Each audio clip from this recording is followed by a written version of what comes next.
Ողջույն սիրելի ընկերներ, այսօր խոսելու ենք մեր շատ սիրելի այծեղջյուր նշանի ներկայացուցիչների 2026 թվականի մասին և հոլովակում նաև ներառել եմ հունվար ամսվա մանրամասն նկարագիրը։ Հուսամ այս ֆորմատը ձեզ դուր կգա։ Սիրելի այծեղջյուրներ, հունվար ամիսը լինելու է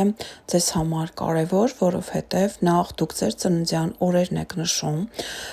հունվարի մինչև 20-ը և բացի դրանից փետրվարից, քանի որ սպասվում են խավարումներ, ինչքան կարևոր գործ ունենք, մենք պետք է այդ բոլորը հասցնենք անել հունվար ամսվա ընթացքում։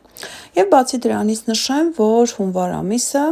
իրենից այնքան էլ բացական էներգիաներ չի ներկայացնում, այստեղ ունենք մոլորակային կուտակումներ որոշակի ոլորտներում ձեր և այդտեղ կլինի ձեր ուշադրությունը, սակայն բացառությամբ մի քանի բացասական օրերի ընդհանուր առմամբ հունվարը շատ ակտիվ, դինամիկ և աշխատանքային ամիս է։ Նախ նշեմ նրանից, որ ամսվա սկզբում մոլորակների կուտակումը տեղի ունենում հենց ձեր իսկ առաջին ոլորտում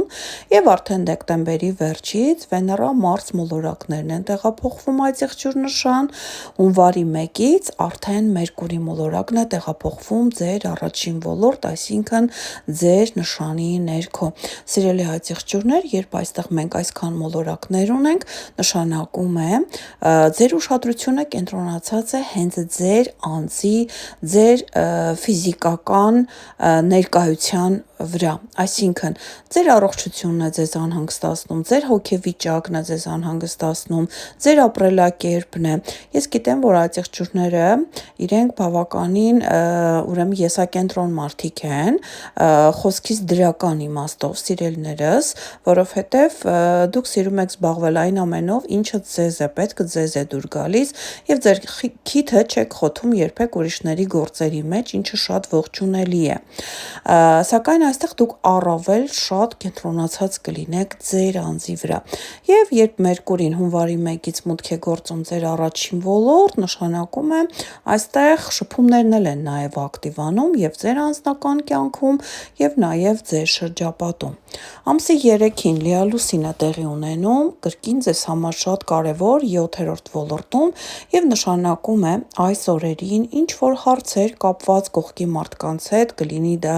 ձեր կողակիցը, ձեր սիրած էակը, ձեր հաճախորդը կամ ինչու՞ չէ ձեր գործընկերը կամ նույնիսկ ձեր թշնամին, ուրեմն նրա հետ կապված ինչ որ մի հարց պետք է մնա արդեն անցյալում, եթե կար կոնֆլիկտ, այդ կոնֆլիկտը պետք է հարթվի, եթե կար ինչ-որ խնդրի լուծում, ապա այդ խնդիրը կամ պետք է լուծվի, կամ դուք պարզապես այդ մարդուն պետք է հրաժեշտ տաք։ Ամսի 8-ին հետաքրքիր միություն է տեղի ունենում, Վեներա և Մարս մոլորակները, որոնք հակառակ սեռի էներգիաներ են ներկայացնում, միանում են ձեր առաջին ոլորտում։ Սիրելի այծեղջյուրներ, երբ այս երկուսը միանում են առաջին ոլորտում, նշանակում է ձեր անձնական կյանքում որոշակի փոփոխություններ են սպասվում։ Եթե դուք միայնակ եք, ապա ունեք բոլոր նախադրյալները ամսի 8-ին կամ նրան հարակից օրերին 7-ին կամ 9-ին, ինչու՞ չէ, որովհետև ասպեկտացիան դեռևս պահպանվում է այս օրերին, հանդիպելու այն միակին, ում հետ կցանկանաք դուք, ասենք, շարունակել ձեր կյանքը։ Կամ այստեղ եթե դուք ունեք արդեն կողակից, նրանից կարող եք սպասել դրական ինչ-որ գործողությունների, այսինքն նվերներ կարող եք ստանալ, մեծ ուշադրություն կարող եք ստանալ, նա իր սերը կարող է ձեր հանդեպ ապացուցել և եթե այսպիսի ծրագրեր չկան ձեր կյանքում, ապա հնարավոր է նաև շատ լավ գործնական ինչ-որ հանդիպում լինի, գործնական առաջարկ լինի, բայց հակառակ սեռի էներգիայի կողմից։ Ամսի 9-ին և 14-ին ունենք բավականին լարվածություններ, Յուպիտեր մոլորակը այս պահին գտնվում է ձեր 7-րդ ոլորտում և նպաստում է նրան, որ ավելանան ձեր հաճախորդները, որ ձեր կողքի մարդիկ շատանան, բազմանան, ձեր շրջապատը փոխվի և այստեղ Յուպիտերը ընդդիմություն է կազմում նախ Վեներայի, այնուհետև Մերկուրի մոլորակների հետ, որը քիչ առաջ նշեցի ձեր ձեր առաջին ոլորտում են եւ նշանակում է ամսի 9-ին եւ 14-ին շատ ուշադիր ենք լինում, որպեսզի վեճի մեջ չմտնենք մեր սիրելիների հետ։ Ամսի 17-ին Վեներա մոլորակը արդեն տեղափոխվում է երկրորդ ոլորտ եւ աստիճանաբար ամսի 17-ից հետո տրամադրվածությունը գնում է դեպի ֆինանսական օջախներ։ Այսինքն այստեղ ամսի 17-ին Վեներան մուտք գործելով երկրորդ ֆինանսական դաշտ բերում է լրացուցիչ եկամուտներ վաստակելու հնարավորություն, ինչու՞ չէ նաև Վեներան երկրորդ ոլորտում բերում է լրացուցիչ ծախսեր, այսինքն դուք այստեղ հնարավոր է ցանկանաք ինչ-որ գեղեցիկ բան գնել ձեզ համար, ձեր մտերիմների համար, այսինքն մի փոքր այստեղ ծախսերը կարող են շատանալ։ Ամսի 18-ին ունենք նորալուսին, սիրելի այծեղջյուրներ, սա ձեր առաջին ոլորտում է տեղի ունենում եւ հատկապես այն այծեղջյուրները, ովքեր ծնվել են ամսի 18-ի մոտակա օրերին, 17-ին, 18-ին, 19-ին, այս օրերին նրանք առավել ուժգին կզգան այս նորալուսինը եւ նրանց կյանքում մի նոր փուլ, մի նոր էջ է սկսվում։ Հնարավոր է նոր մարդու մուտք լինի ձեր կյանք, հնարավոր է երեխայի ծնունդ լինի, հնարավոր է ամուսնություն լինի, հնարավոր է ձեր անձի հետ կապված ինչ-որ կարևոր հարց լուծվի, այսինքն կարիերային դա կարող է վերաբերել, առողջությանը դա կարող է վերաբերել, այնպես որ հունվարի 18-ի նորալուսինը բերելու է նորություններ, նոր մարդկանց եւ նոր հնարավորություններ ձեր կյանք։ Ամսի 20-ը հետաքրքիր օր է, որովհետև ունենք միանգամից մի քանի ասպեկտացիաներ։ Նախ Մերկուրի մոլորակը արդեն նույնպես տեղափոխվում է ձեր երկրորդ ֆինանսական դաշտ եւ նշանակում է այստեղ արդեն ամսի 20-ից ձեր ուշադրությունը, ձեր ինֆորմացիան, ձեր շփումները ավելի գործնական են դառնում։ Եթե մինչև ամսի 20-ը դուք հակված էիք խոսելու, մտածելու միայն ձեր մասին, ապա ամսի 20-ից հետո արդեն դուք մտածում եք ֆինանսների մասին, գործում եք միայն այդ ուղղությամբ։ Սակայն հենց ամսի 20-ին ունենք ձեր գլխավոր մոլորակ Սատուրնի եւ Ուրանի միջև շատ լավ սեքստիլ, 3-րդ եւ 5-րդ ոլորտների միջև, սիրելիներս, սա խոսում է այն մասին, որ եթե ավտոմեքենայի հետ կապված հարց կար, այն կարող է շատ անակնկալ լուծվել, կամ եթե դասընթացի եք մասնակցում, հնարավոր է շատ լավ, ասենք, քննությունը հանձնեք, եթե փաստաթղթային ինչ-որ հարցեր կար, դա նույնպես կարող է շատ անակնկալ լուծվել։ Հենց նույն օրը ունենք նաև Մարս, Ուրան, Շքեղ, Տրինը։ Մարսը նշեցի ձեր առաջին ոլորտում է, սիրելիներս, եւ ամսի 20-ը նաև կարող է նշանավորվել նրանով, որ կարող է տեղի ունենալ անակնկալ հանդիպում եւ սիրահարվածություն։ Ամսի 23-ին արդեն Մարս մոլորակն էլ է տեղափոխվում ձեր երկրորդ ոլորտ, սիրելիներս, եւ նաև այստեղ նշեմ, որ ակտիվությունը, ձեր էներգիան տեղափոխվում է երկրորդ ոլորտ եւ դուք ամբողջ ուժով սկսում եք արդեն աշխատել ֆինանսական ուղղությամբ։ Սակայն Մարսը երկրորդ ոլորտում կարող է նաև մի փոքր ագրեսիվություն առաջացնել, այսինքն օրինակ ձեզ գումար են պարտք եւ դուք ձեր գումարի հետևից գնաք եւ ինչ որ բանավեճ սարքեք։ Այսինքն տեսեք, Մարսը երկրորդ ոլորտում տալիս է էներգիա ֆինանսներ վաստակելու, սակայն նաև դրդում է մեզ վիճաբանությունների այդ հողի վրա։ Ամսի 26-ին Նեպտունը տեղափոխվում է ձեր 4-րդ ոլորտ, սիրելիներս, Նեպտունը բարձրագույն մոլորակ է, այն 13 տարին մեկ է փոխում իր նշանը եւ այս անգամ 13 տարով տեղափոխվում է 4-րդ ոլորտ։ Այս մասին կխոսեմ 2026 թվականի կանխատեսումներում, ուստի անդրադառնանք նաեւ ամսի 29-ի շատ հետաքրքիր ասպեկտացիային, Վեներա, Մերկուրի մոլորակները միանում են ձեր երկրորդ ֆինանսական դաշտում։ Սիրելիներս, Վեներա Մերկուրի միությունը կարող է բերել նամակ, կարող է բերել զանգ, կարող է բերել հաղորդագրություն կապված ձեր ֆինանսների հետ։ Իհարկե դրական առումով հնարավոր է, որ ինչ-որ մեկը ձեզ գրի կամ զանգի եւ տեղեկացնի, որ պատրաստվում է ձեզ այսքան գումար վճարել այսինչ աշխատանքի համար, կամ գումար էին ձեզ պարտք, ձեր պարտքն են վերադարձնում, կամ հնարավոր է նոր աշխատանք առաջարկեն ձեզ, նոր գործարք առաջարկեն ձեզ, այնպես որ սիրելիներս, տեսեք, ամսվա երկրորդ կեսը ամբողջությամբ ֆինանսական հարցերի շուրջ է։ Դե ինչ, այժմ ես խոսեմ արդեն 2026 թվականի ընդհանուր միտումների մասին։ Առաջին իրադարձությունը, որի մասին խոսելու եմ, բնականաբար խավարումներն են, սիրելի այցեղջյուրներ, հյուսիսային և հարավային կետերը 2026 թվականին գտնվելու են ձեր ֆինանսական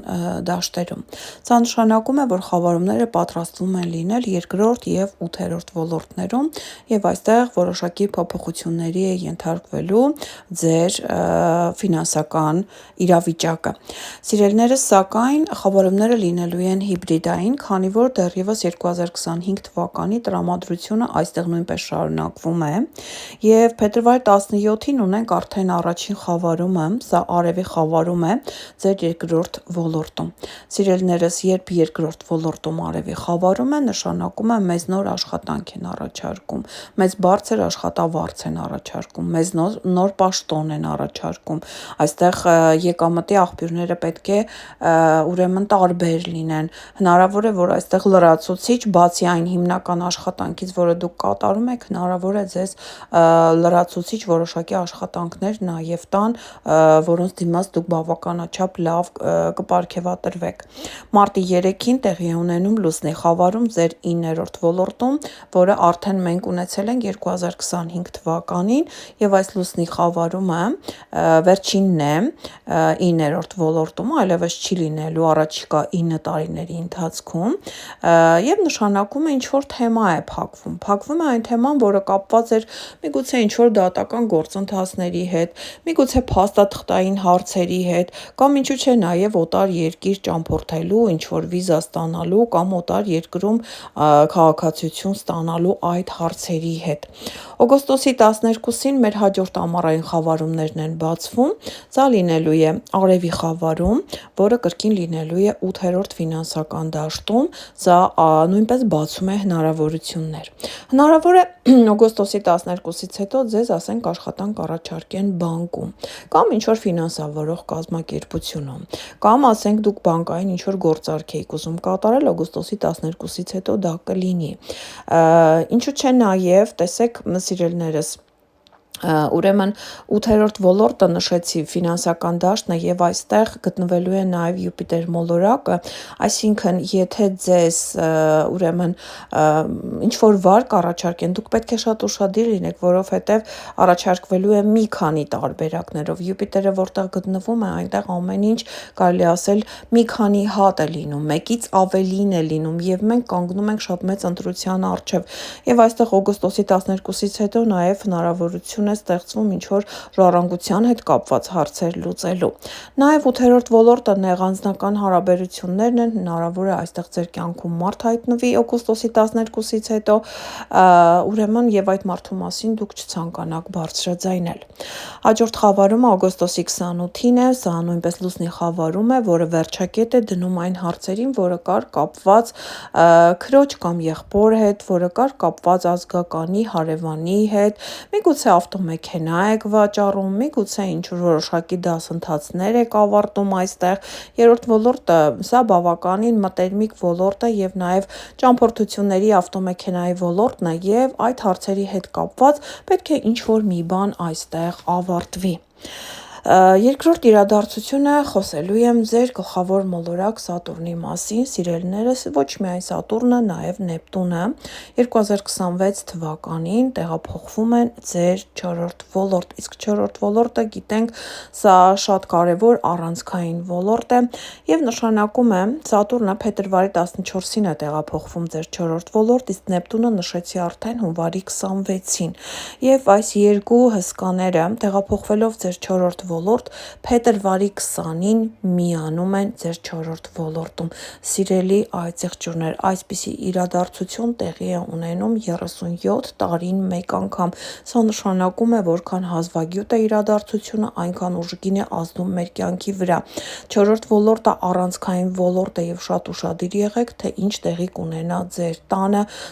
տան անդամներից ինչ-որ մեկի հետ, ձեր անշարժ գույքի հետ, ձեր ապրելու վայրի հետ, այսինքն այստեղ տեսեք, ուրեմն չեմ խոսում վատ բաների մասին, այստեղ պարզապես հնարավորություններ են ստեղծվելու։ Հնարավոր է, որ դուք փետրվարի 20-ին կամ նրա մոտակա օրերին, ասենք, նոր անշարժ գույք ձեռք բերեք, կամ տեղափոխվեք մեկ այլ բնակարան, կամ այստեղ տան մեջ վերանորոգում սկսեք, կամ ձեր տան անդամներից ինչ-որ մեկի հետ կապված ինչ-որ լավ իրադարձություն տեղի ունենա, ինչ-որ մեկը ամուսնանա, կամ ինչ-որ մեկին ձեր տան անդամներից պաշտոն առաջարկեն, այսինքն այս երկուսի միությունը կարող է բերել շատ լուրջ փոփոխություն ձեր տան պատերի ներսում։ Սիրելիներս, Սատուրնը 3 տարի է գտնվում որևիցե նշանի ներքո, իսկ Նեպտունը 13 տարի, այնպես որ ձեր 4-րդ ոլորտում առաջիկա 3 տարիները լինելու են մի փոքր դժվարություններով։ Ուրեմն երրորդ իրադարձությունը, որի մասին ցանկանում եմ խոսել, սա Ուրան մոլորակն է։ Սիրելի այծեղջյուրներ, Ուրան մոլորակը վերջին 8 տարիների ընթացքում եղել է ձեր 5-րդ ոլորտում եւ նշանակում է որոշակի հարցեր կապված երեխաների հետ, կապված միգուցե սիրածեակի հետ, կապված ստեղծագործական աշխատանքի հետ, այստեղ ցնցումներ են ապրել։ Ուրանը սիրում է ցնցել, սիրում է անակնկալներ մատուցել, իսկ այծեղջյուրները այնքան էլ չեն սիրում անակնկալներ, որովհետեւ նրանք սիրում են ապրել շատ պլանավորված, իրենց ուրեմն հաշվարկված ժամով, րոպեով, իրենց օրով, եւ նրանք անակնկալներ այնքան էլ չեն սիրում։ Այժմ Ուրանը ապրիլի 26-ին 2026 թվականի արդեն տեղափոխվում է ձեր 6-րդ ոլորտ եւ մինչեւ 2033 թվական լինելու է այստեղ։ Նախ 6-րդ ոլորտը մեր առողջությունն է, սիրելիներս, եւ պետք է շատ ուշադիր լինեք ձեր առողջության հանդեպ առաջիկա 7 տարիների ընթացքում, որովհետեւ Ուրանը հատկապես Ուրանի բացասական ասպեկտացիաների ժամանակ այստեղ կարող եք ունենալ վատ ինքնազգացողություն կամ առողջական որոշակի խնդիրներ առաջանան ձեզ մոտ։ Բացի դրանից 6-րդ ոլորտը աշխատավայրն է, ձեր աշխատանքային գրաֆիկն է եւ այստեղ նույնպես կարող են ցնցումներ լինել, այնպես որ ուշադիր եղեք առաջիկա ուրեմն 7 տարիների ընթացքում աշխատանքային փոփոխություններ են սպասվում, աշխատանքի գրաֆիկի փոփոխություն է սպասվում եւ նաեւ առողջությանը ուշադիր եղեք։ Եվ վերջին իրադարձությունը խոսելու եմ Յուպիտեր մոլորակի մասին, որը այս պահին գտնվում է ձեր 7-րդ ոլորտում եւ շատ այծեղջյուրների մոտ, նշեցի արդեն, 7-րդ ոլորտում բավականին մեծ ակտիվություն է, շատ հաճախորդներ, շատ գործընկերներ, միգուցե ծաղիկից եք թռնում, միգուցե այս ամիս մեկին եք սիրում, հաջորդ ամիս մյուսին եք սիրում, որովհետեւ նույնպես այստեղ կողքի մարդիկ են շատ ակտիվ ձեզ մոտ։ Յուպիտերը բերում է բազում հնարավորություններ եւ ընտրության հնարավորություն։ Սակայն Յուպիտերը հունիսի 30-ին 2026 թվականի լքելու է արդեն ձեր 7-րդ ոլորտը եւ մուտք է գործելու 8-րդ ոլորտ, այստեղ լինելու է մինչև 2027 թվականի հուլիս ամիսը։ Սիրելիներս, նշանակում է տարվա առաջին կեսին Յուպիտերը նպաստում է, օգնում է, որպեսզի ունենանք լավ ընկերներ, լավ հաճախորդներ, լավ գործընկերներ, շատացնում է նրանց քանակը։ Իսկ տարվա երկրորդ կեսին արդեն հունիսի 30-ից հետո Յուպիտերը բերում է հնարավորություն բանկային հարցերում, միգուցե ֆինանսավորման հարցերում, միգուցե այնքան գումար ունենաք, որ անդադ ձեզանից գան պարտքով գումար խնդրեն, ուրեմն տեսեք այստեղ 8-րդ ոլորտը նույնպես ֆինանսական դաշտն է, մեծ գումարների հետ է կապված եւ այստեղ Յուպիտերը օգնելու է ձեզ որոշակի մեծ ֆինանսական հարցեր լուծելու հարցում։ Դե ինձ սիրելիներս, այսքանը 2026 թվականի կանխատեսումների մասին, կհանդիպենք հաջորդ հոլովակում։ Առայժմ